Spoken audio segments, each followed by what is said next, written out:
next week. Nick Banwell and Jean Cobbett are head teachers in 2 small schools in Devon. Nick is head at Widdicombe in the Moor in the heart of the Dartmoor National Park. The school has 75 children in 3 classes.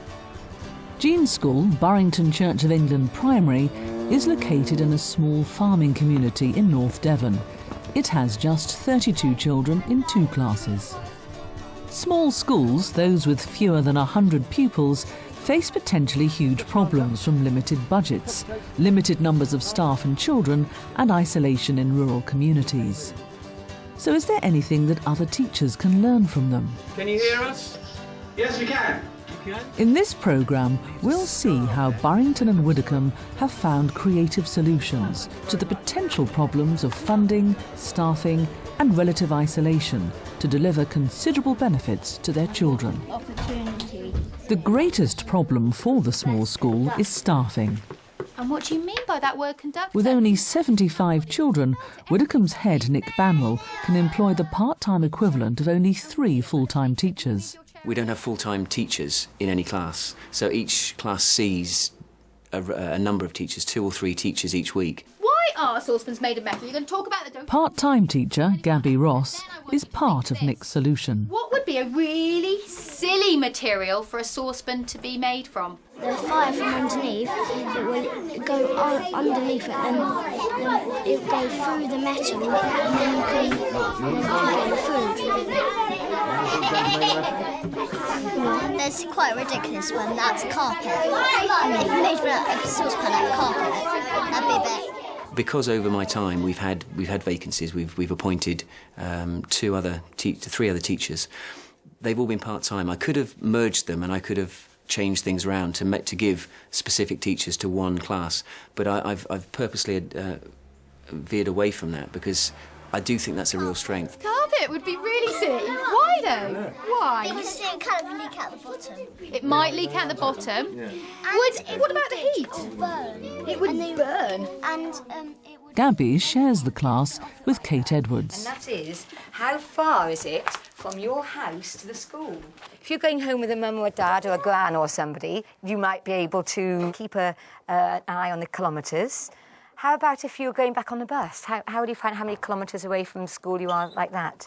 We do a lot of communication, don't we? Yeah. Either by email or when we see each other on the days when Gabby's in teaching 5 and 6 to make sure that all the sort of the information on the sort of pastoral side gets passed on both ways and about planning as well because obviously Gabby teaches numeracy and literacy on a Friday morning, so that's usually picking up my planning from the week or sometimes doing discrete lessons as well. How could you find out?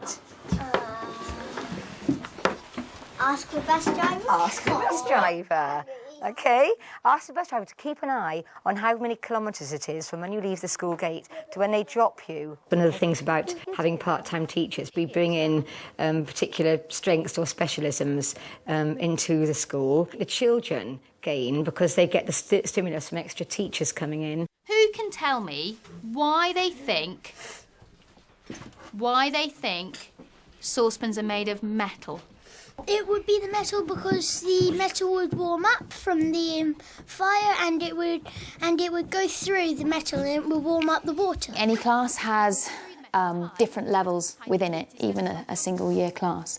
And with a mixed age class, you just become more aware of it. And you have to obviously match the objectives. So your planning means that you have to go back and look at the objectives and match them. But actually, it works out. I'm going to go around the class and ask them if they thought of any really good, silly saucepans. What would be a really silly material? I'll go round and ask every pair. We'll start with Georgia. Wood.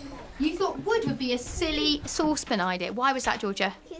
If you put it over the fire or something, it would burn. Cling film and carpet. OK. Very silly. So, hello. Are you OK? Because I'll be teaching him for 4 years, I'm trying to learn to cue speech. But I've only had 2 lessons so far. He's helping me. Good. So at Widdicombe, what could have been a potential problem has become an enriching learning experience for the teachers as well as the children. Okay. It might be that she's not. Of course, even a dedicated part-time team can't provide everything, and Widdicombe uses its close relationships with other schools for more specialist teaching. We work with some teachers from South Dartmoor who are specialised in sports or whatever area, because we have, it's not only just in sport this week, we have during our art week we'll have some art teachers coming out. The children get very excited when the teachers from the big school come out, and it gives our children a great experience, but it also gives the teachers who are not used to such an environment as this, it gives them the opportunity to get to know our children, get to know where they're coming from, so they can place Widdicombe when they start working with children from our school when they join South Dartmoor. OK, that side, let's go. These sessions of tag rugby are being taught by Becky Mason, a sports specialist from the local comprehensive school at South Dartmoor. You come up here, yeah? Yeah, or you go that way then. That's brilliant. Yeah, remember that line, that diagonal line, so behind the ball. OK, space out, guys. Ready? Let's play. Go, Meg. Good girl. Look where the players are, Megan. Woo! She tagged. Go, Rob. Good boy. Great play. Barney, good defending. So at Widdicombe School, they're finding creative solutions to the problem of staffing. How does Jean Cobbett at Burrington deal with the same problem in a school with just 32 children?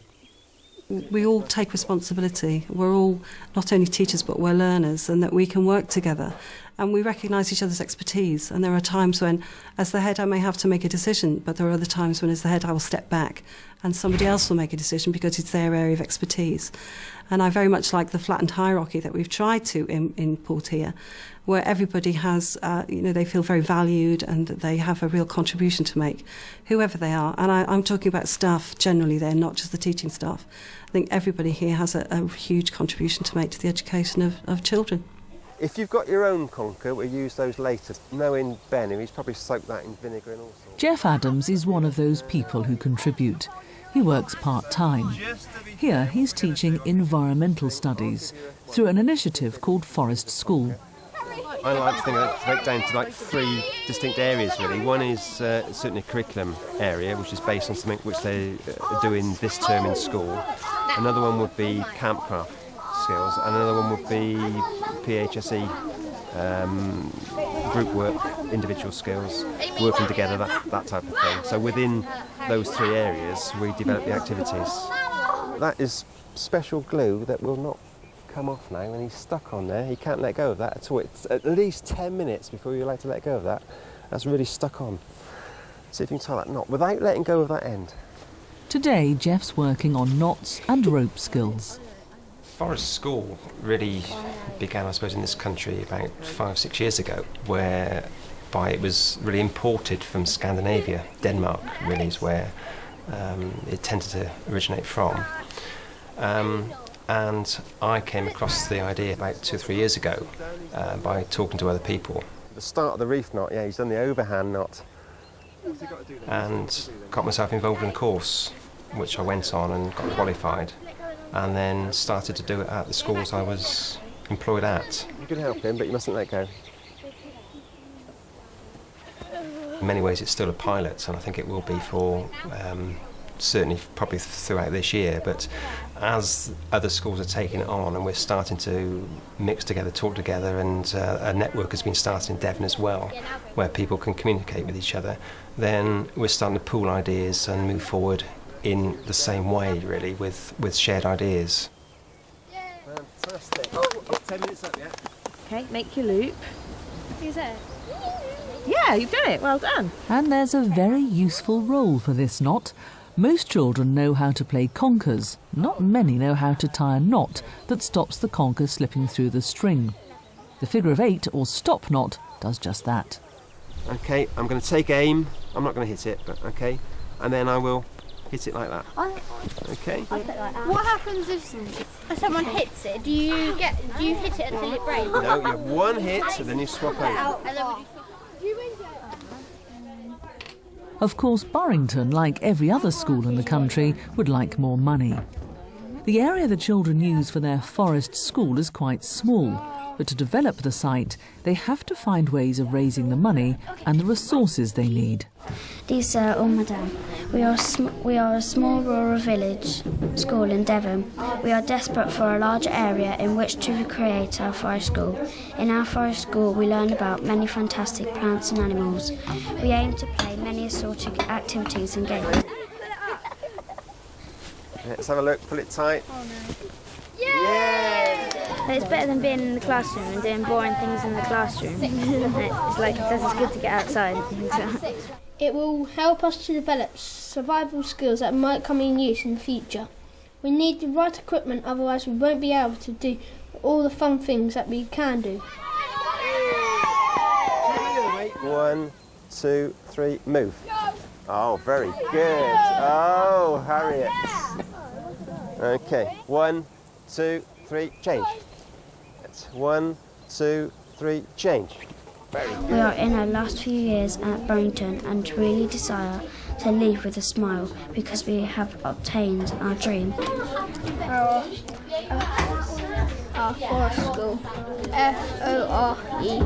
Forest. Thank you once again for all the help and effort that you are putting towards the school. Thank you. Yours sincerely, the children of Burrington School. It's the tiny numbers in a small school that present another challenge. How can children acquire enriching experiences from each other when there are so few of them? For children at Burrington, lunchtime has become part of the solution to this problem. We're a very small school, we only have 32 pupils here altogether, so we have to address those issues around socialisation, which bigger schools can address much more easily within a classroom situation. And one of the ways we've done that is we've introduced a family table situation, where the older children and the younger children sit together, the older children help the younger children, and they're very much encouraged to be a team.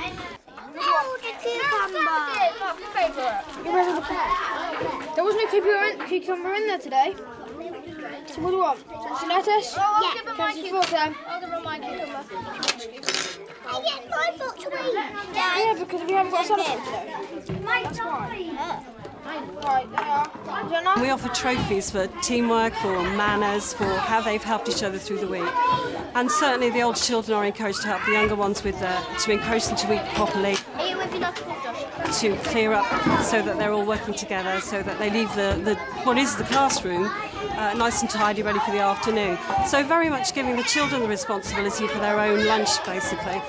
They help themselves to the food, they are responsible for clearing away afterwards, and they help each other as much as possible. We work together as a team, and the big ones help little ones and the little ones help big ones sometimes. We help each other, we look after the younger ones, and then sometimes the younger ones help us, like she says, oh God, I'll do a dough for you, if I eat some of this, will you eat some of that? So they encourage us as much as we encourage them. I mean, we don't hardly fall out, but occasionally we do fall out. It's time for table